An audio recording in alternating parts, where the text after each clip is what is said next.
Kia is continuing its electrification journey in Australia with the release of this. It is the Kia EV5. It's a new Chinese-built medium electric SUV and it's coming to Australia mid-year. Kia's really pinning its hopes on this as a Tesla Model Y rival. So let's take a closer look.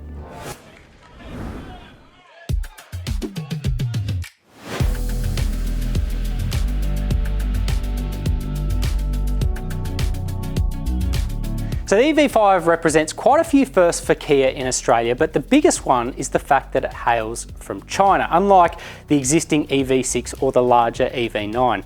The good reason for that is allocation. So currently EV6 and EV9, if we want to get them into Australia, we have to compete with a lot of European countries, which naturally hinders the supply that we get. With this, Kia is talking about volume in the vicinity of about 10,000 cars a year, which is quite a big uptick, and they're really looking to democratise the electric car with the EV5. So a big reason behind that as well is the price, because it hails from China, because it has some sort of cheaper components inside compared to existing Kia models.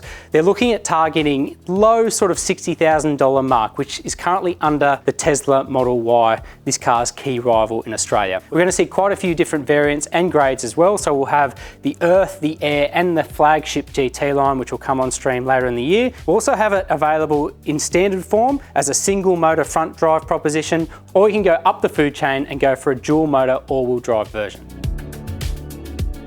So if Kia really does intend to democratise or normalise the electric car, we know that the EV5 needs to be really good with its charging credentials.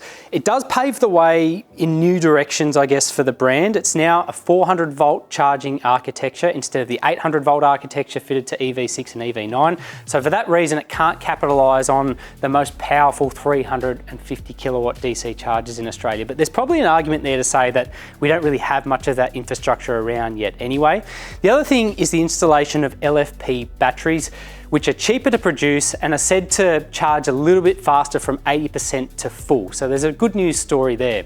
In terms of overall range, this mid-level Earth variant is probably going to be the best, about 550 kilowatts for the long-range front-wheel drive variant.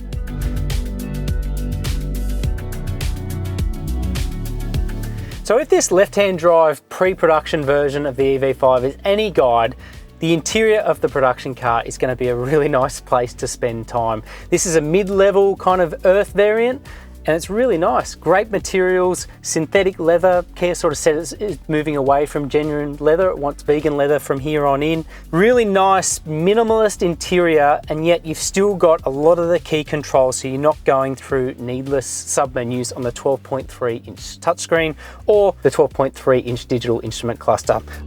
Now, you might be asking yourself, what is with the middle seat? Because if I lift this up especially, it almost looks like you've got a good old-fashioned bench seat at play. You don't. It is basically an extension of the passenger seat, and there is a handy little pocket here as well. So if you move the passenger seat backwards or forwards, this goes with it. But unlike a lot of other Kia models, the center console in this one is fixed.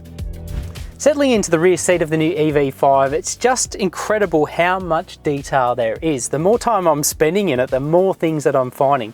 Take a look at this. This fold-out tray table will be available in Australian cars. I'm told though it's only going to be behind the front passenger seat, so favourite child in this seat, I'd say.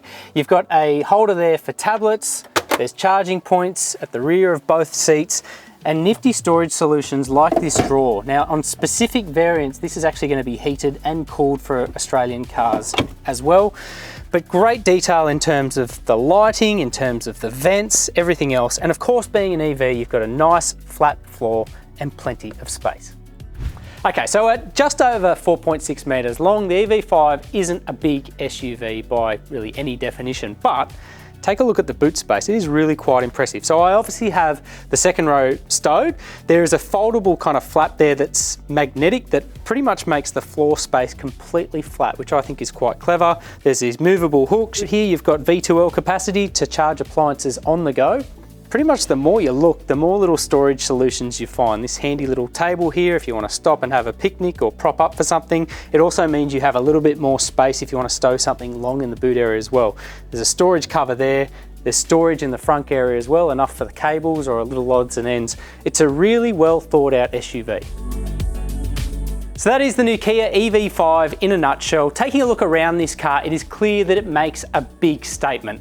And you can imagine that if Kia gets the pricing and specification right, it'll have a winner on its hands.